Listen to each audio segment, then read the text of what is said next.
सन 1187 रेत के तूफानों से ढका हुआ मिस्र, शाम की फिजा में लहराते झंडे और बैतुल मुक़द्दस की फसीलों पर खड़ा एक लश्कर। पूरा आलम इस्लाम सांस रोके खड़ा था। सवाल सिर्फ एक था, क्या वो दिन आ चुका था? क्या वो शख्स जिसे दुनिया सलाहुद्दीन अय्यूबी के नाम से जानती है, सलीबियों के 200 साला गुरूर को खाक में मिला देगा? वो रात गैर मामूली थी। हजारों तलवारें चमक रही थीं, घोड़ों की टापें जमीन हिला रही थीं और एक सिपा सालार खामोश खड़ा आसमान की तरफ देख रहा था। उसकी आंखों में सिर्फ जंग नहीं थी, वो एक ख्वाब था, एक वादा था, बैतुल मुक़द्दस की आज़ादी का वादा। मगर ये दास्तान सिर्फ एक जंग की नहीं, ये दास्तान है सब्र की, ईमान की, खून, कुर्बानी, हिकमत और उस सुल्तान की जिसने तारीख बदल दी। इस्लामी तारीख में कुछ नाम सिर्फ हुक्मरान नहीं होते, वो एक अहद होते हैं, एक पैगाम होते हैं, और सलाहुद्दीन अय्यूबी उन्हीं अजीम शख्सियात में से एक थे। वो न सिर्फ एक अजीम सिपा सालार थे, बल्कि अदल, रहम, दयानत और इखलास की जिंदा मिसाल थे। उन्होंने एक ऐसे वक्त में क़यादत संभाली जब मुस्लिम दुनिया टुकड़ों में बटी हुई थी। मिस्र अलग था, शाम अलग था, अब्बासी खिलाफत कमज़ोर हो चुकी थी और सलीबी अफवाज बैतुल मुक़द्दस पर काबिज़ थी। हर तरफ नाउम्मीदी थी। मगर फिर तारीख़ ने एक मर्द मोमिन को जन्म दिया जिसने उम्मत को जोड़ा और दुश्मन को तोड़ा। ये है उस अजीम सुल्तान की दास्तान। सन 1137 इराक के शहर तकरीत में एक बच्चे ने आँख खोली। ये बच्चा बाद में पूरी दुनिया के लिए उम्मीद की अलामत बनने वाला था। इसका नाम रखा गया यूसुफ, जो आगे चलकर सलाहुद्दीन अय्यूबी कहलाया। उसके वालिद नजमुद्दीन अय्यूब और चचा असदुद्दीन शेर को बहादुर सिपाही थे। सलाहुद्दीन ने बचपन से ही इल्म, दीन और जंगी हिकमत सीखी। वो तलवार से पहले किताब से वाबस्ता थे। कुरान उनका साथी था, उल्मा की सोहबत उनकी तरबियत थी और यही चीज़ उन्हें दूसरे सिपा सालारों से मुमताज़ बनाती थी। फिर वो वक्त आया जब शाम के अजीम हुक्मरान नूरुद्दीन जंगी ने मिस्र की तरफ लश्कर भेजा। सलाहुद्दीन भी अपने चचा के साथ रवाना हुए। ये सफ़र उनकी तकदीर बदलने वाला था। मिस्र, जहां फातिमी खिलाफत कमज़ोर हो चुकी थी, महल्लात साजिशों से भरे थे और सलीबी अफवाज हर लम्हा हमले की तैयारी में थीं। यहाँ सलाहुद्दीन ने पहली बार हकीकी सियासत और जंग की सख्तियाँ देखीं। उनके चचा शीरको ने सलीबियों के खिलाफ मुसलसल मार के लड़े। तलवारों की झंकार, नेज़ों की बारिश और खून से रंगी ज़मीन।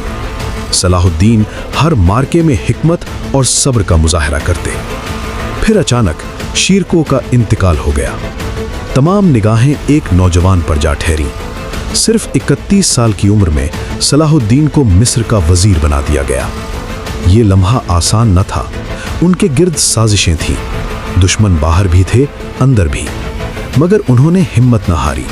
उन्होंने मिस्र को संभाला, अदल कायम किया, फौज को मुनज़्ज़म किया और सबसे अहम, उम्मत को मुत्तहिद करने का ख्वाब देखना शुरू किया। सलाहुद्दीन जानते थे, बैतुल मुक़द्दस को सिर्फ तलवार से आज़ाद नहीं कराया जा सकता, पहले उम्मत को एक होना था। उन्होंने मिस्र को मजबूत किया, फिर शाम की तरफ रुख किया। एक एक शहर, एक एक किला उनके ज़ेरे क़यादत आता गया।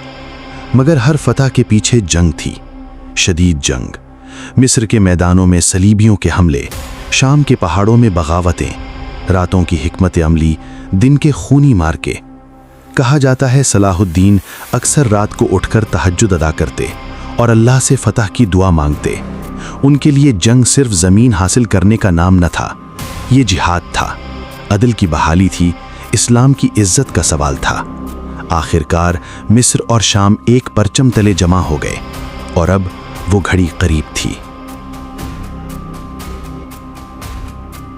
सन 1187 सलीबी अफवाज गुरूर में डूबी हुई थीं। उनका ख्याल था कोई उन्हें शिकस्त नहीं दे सकता। मगर सलाहुद्दीन ने खामोशी से मंसूबा तैयार किया। मकाम था बैटल ऑफ हट्टीन। ये वो मैदान था जहां तारीख का रुख बदलना था। गर्मी शदीद थी, रेत दहक रही थी। सलाहुद्दीन ने दुश्मन की पानी तक रसाई काट दी। सलीबी प्यास से निढाल हो गए। پھر صبح طلوع ہوئی اور جنگ شروع ہوئی۔ تلواریں ٹکرائیں، نیزے چمکے، گھوڑے چیخے، زمین کانپ تھی۔ مسلمانوں کے نعرہ تکبیر نے فضا ہلا دی۔ صلاح الدین خود صفوں کے درمیان تھے، ان کی آواز گونج رہی تھی، ثابت قدم رہو، آج بیت المقدس کی تقدیر لکھی جا رہی ہے۔ جنگ گھنٹوں جاری رہی۔ آخرکار صلیبی لشکر ٹوٹ گیا، ان کا غرور خاک میں مل گیا۔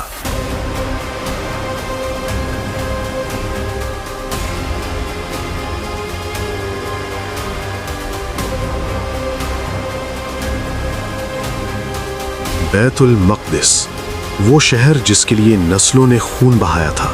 صلاح الدین نے شہر کا محاصرہ کیا، فصیلوں پر تیر برس رہے تھے، راتیں بے چین تھیں۔ آخر وہ دن آیا جب صلیبیوں نے ہتھیار ڈال دیے۔ 2 اکتوبر 1187 صلاح الدین ایوبی بیت المقدس میں داخل ہوئے۔ وہ چاہیں تو انتقام لے سکتے تھے۔ 88 سال پہلے صلیبیوں نے اسی شہر میں مسلمانوں کا قتل عام کیا تھا، مگر صلاح الدین نے وہ کیا جو صرف ایک سچا مسلمان کر سکتا تھا۔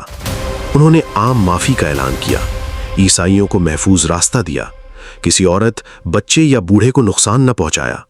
پھر وہ مسجد اقصی پہنچے، آنسو ان کی آنکھوں میں تھے، وہ سجدے میں گر گئے۔ یہ صرف فتح نہ تھی، یہ ایمان کی جیت تھی، صبر کی جیت تھی، اور اسلام کی رحمت کا اعلان تھا۔